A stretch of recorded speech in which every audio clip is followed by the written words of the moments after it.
Barang siapa yang sholat subuh berjamaah, kemudian dia berzikir kepada Allah sampai terbit matahari. Jadi habis sholat subuh nggak langsung pulang, tapi dia berzikir kepada Allah, tidak keluar dari masjid tempat dia sholat subuh. Sampai kapan? Sampai matahari terbit dan berlalu waktu 16 menit. Apa kata Nabi? Ka'annama hajjah awi'tamara tamatan. Orang yang melakukan itu seolah-olah dia telah pergi haji dan melaksanakan umroh secara sempurna. Wabarakatuh.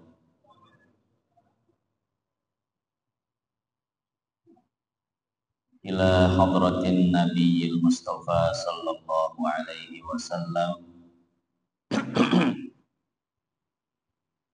Thumma ila ruhil imam Syekhul Islam Ahmad bin Ali bin Hajar al-Asqalani wa usulihima wa furu'ihim syai'un lillahi lahumul Fatihah. A'udzu billahi minasy syaithanir rajim. Bismillahirrahmanirrahim. Alhamdulillahi rabbil alamin. Ar-Rahmanir Rahim. Maliki yaumiddin. Iyyaka na'budu wa iyyaka nasta'in. Ihdinas siratal mustaqim. Ghairil maghdubi 'alaihim waladdallin. Amin. Rabbighfir lana wa liwalidayna. Amin.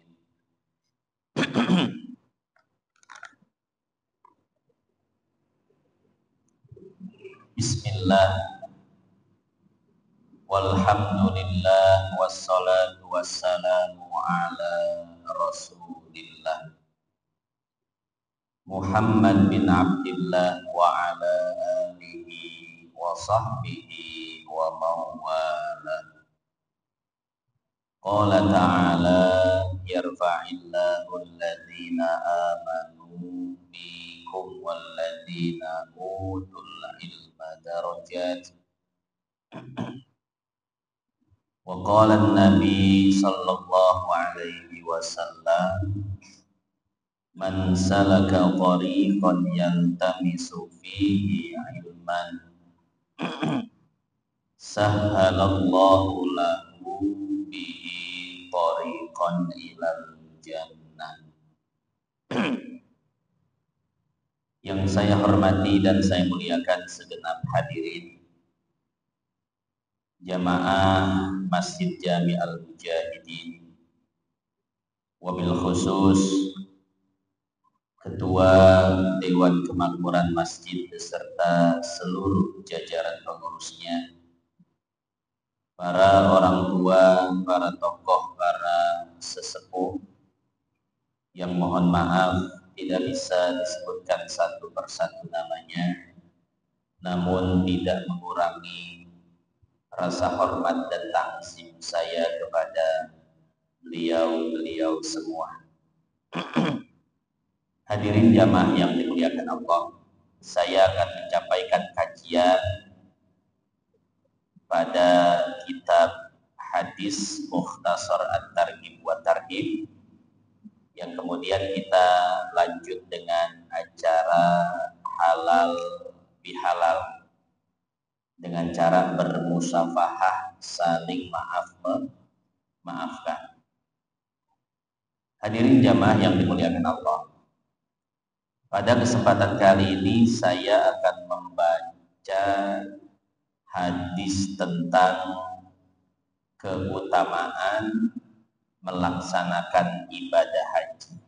Adapun kitab yang kita baca itu kitab hadis Mukhtasar At-Targhib wa Tarhib yang memang biasa kita kaji setiap malam Sabtu terakhir ini.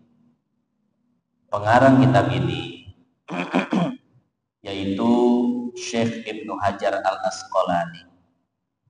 Beliau mengatakan At-Targhib at-targhib fil haji wal umrah. Motivasi untuk melaksanakan haji dan umrah. Artinya apa? Artinya pada kesempatan kali ini akan dibahas keutamaan dan pahala melaksanakan haji dan umrah.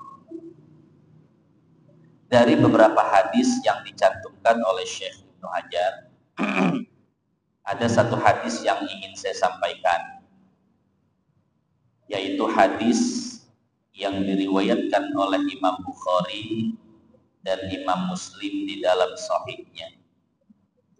Wa an Abi Hurairah radhiyallahu ta'ala anhu.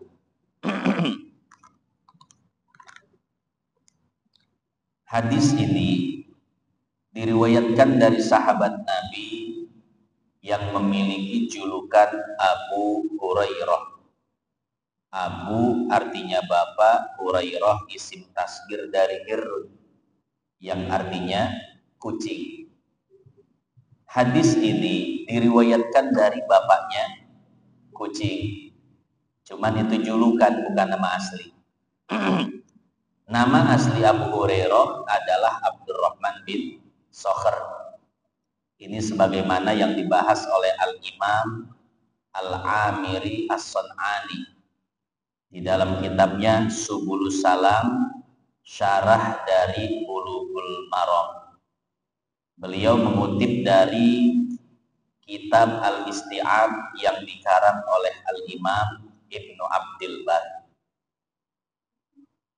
Ada sebuah hadis yang diriwayatkan oleh Abdurrahman bin Sakhr yang memiliki julukan Abu Hurairah.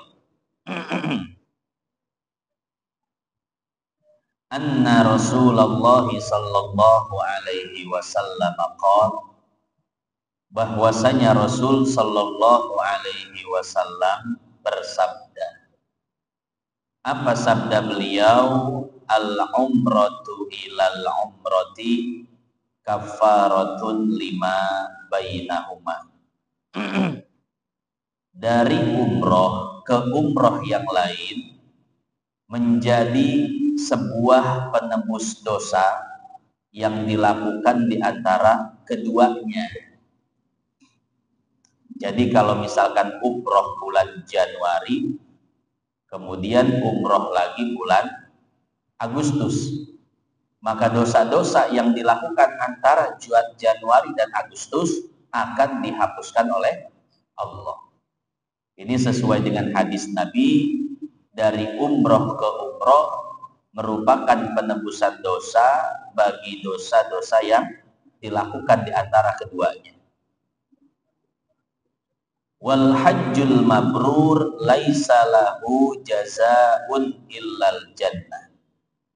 Dan haji mabrur tidak ada balasan lagi yang layak untuknya melainkan surga.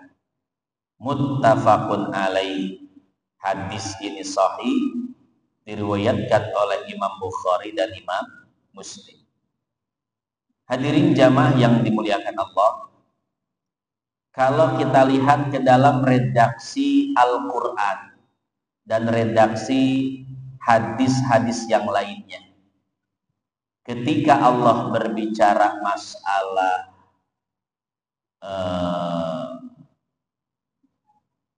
sholat, maka balasannya itu hanya sekedar ampunan dosa.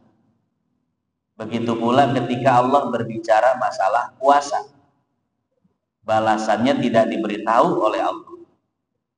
Tapi ketika Allah berbicara masalah haji, maka secara terus terang Allah Subhanahu wa ta'ala mengatakan bahwa balasan haji itu adalah surga.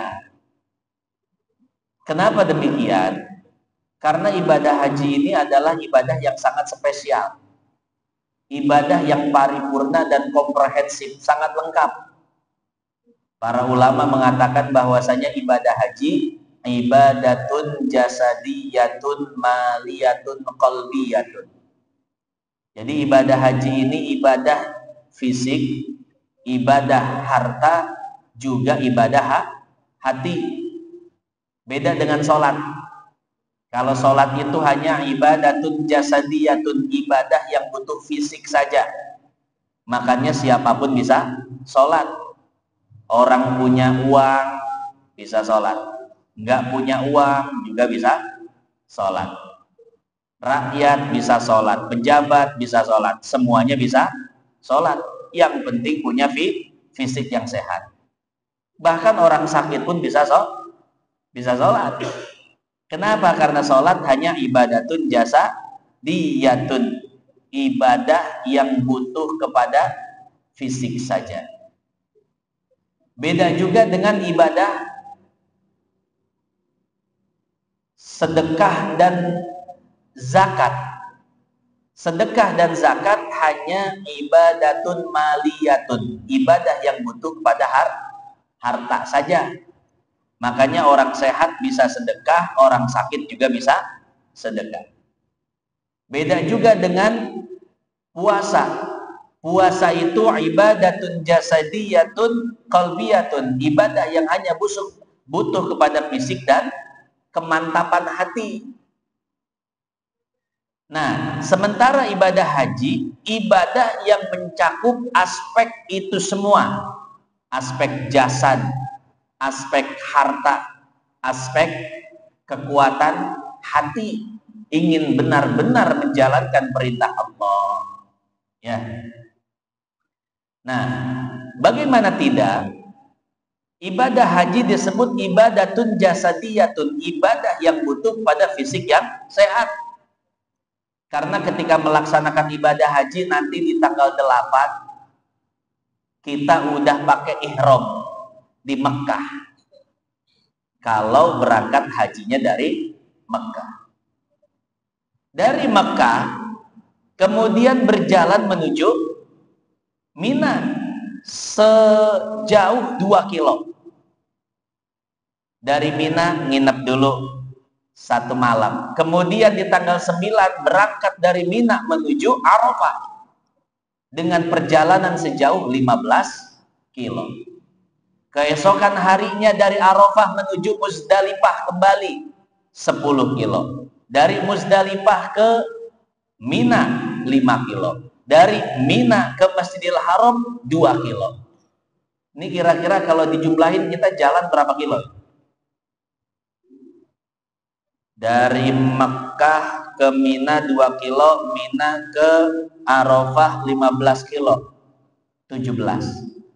Dari Arafah ke Muzdalifah 10 kilo, dari Muzdalifah ke Mina 5 kilo, dari Mina ke Masjidil Haram 2 kilo, 17.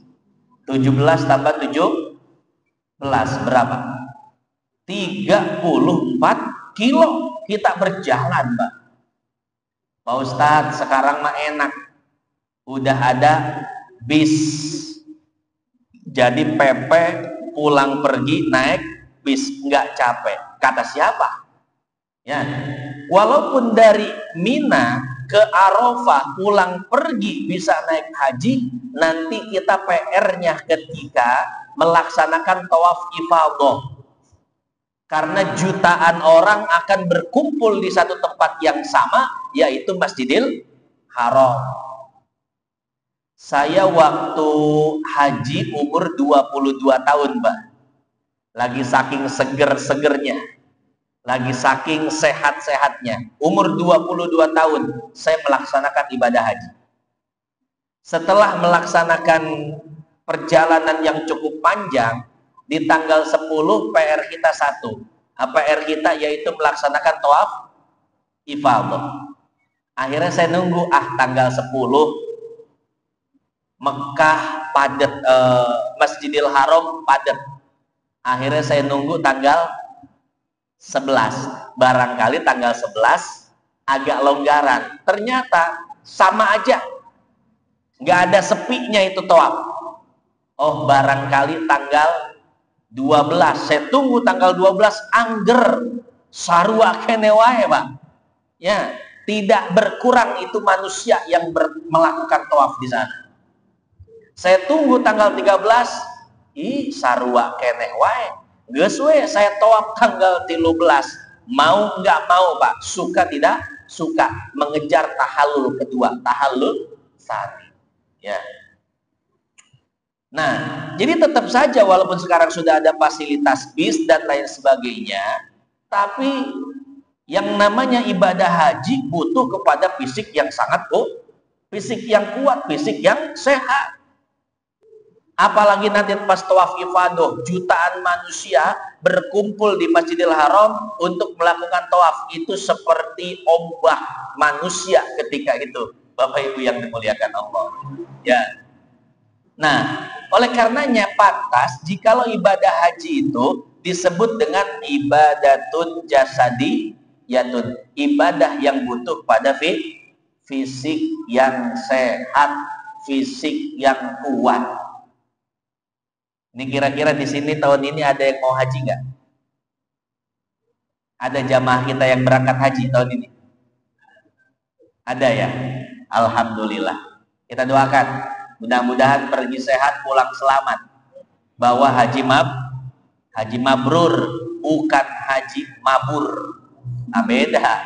Haji mabrur sama haji mabur beda, Pak ya. Nah, makanya perlu disiapkan betul fisik kita sebelum kita melaksanakan ibadah haji. Dengan cara apa?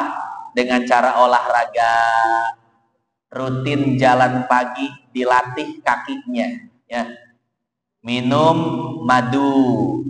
Allah Subhanahu wa taala berfirman, "Yakhruju min butuniha syarabun mukhtalifun alwanu, fihi syifaa'un linnas." Dari perut lebah itu keluar madu yang bermacam-macam warnanya. Ada madu sumbawa, madu kelenceng, madu kaliandra, dan madu-madu lokal yang lainnya. Ada lagi madu Yaman, madu bugiah, maroi, sidir, dan lain sebagainya. Geuning Ustadz tahu itu, lah tukang madu, Pak. Saya pernah jualan madu itu. Madu Yaman, madu lokal, tahu ya. Cuman bapak-bapak kadang nanya, Pak Ustadz, bagaimana cara membedakan madu asli dan madu palsu? Caranya gampang, Pak. Bawa aja madunya ke rumah. Kalau istri marah, ngambek, berarti itu madu asli. Ya. Bapak Ibu yang dimuliakan Allah. Ya, minum madu, mengkonsumsi habatus sauda, mandi sebelum subuh, itu adalah faktor-faktor yang membuat badan kita menjadi sehat dan kuat. Ya, itu yang harus dipersiapkan ketika berangkat haji. Fisik yang sehat. Yang kedua yang harus dipersiapkan ketika berangkat haji yaitu adalah harta, duit. Kenapa? Karena ibadah haji itu ibadatun maliyatun, ibadah yang butuh pada harta. Coba sekarang berangkat haji berapa duit, Pak? Yang reguler aja 90 juta plus nunggu 30 tahun. Jadi Bapak kalau sekarang daftar umur 40, berarti berangkatnya nanti umur 70. Berangkat ke tanah kusir. Ya minimal ke Tanah Abang dah ya. Lah coba kita bayangkan, Pak, menunggu antrian haji sampai 30 tahun. Itu yang reguler. Bayarnya 90 juta. Yang ONH plus 130 juta. Belum lagi yang kuroda sekarang daftar, sekarang berangkat, berapa duit itu? 500 juta. Masya Allah, eta sorangan. Amun duaan jeung pamajikan samiliar. Belum lagi mau walimatus saparnya, persiapan-persiapan yang lainnya. Beak duit, Pak. Ya. Makanya ibadah haji itu ibadatun maliyatun, ibadah yang butuh kepada harta. Ya. Cuman tenang, Pak. Walaupun ibadah haji itu ibadah yang butuh pada harta, tapi tidak melulu harus punya duit. Ada orang Pasir Kunci cuman jualan daun singkong berangkat haji. Jadi tiap hari ngambil daun singkong di kebunnya. jual ke pasar, keuntungan 20.000 dia tabung. Hari kedua untung 20.000 dia tabung, begitu seterusnya. Ya, cuman dalam waktu 1 tahun dia bisa berangkat haji. Kenapa?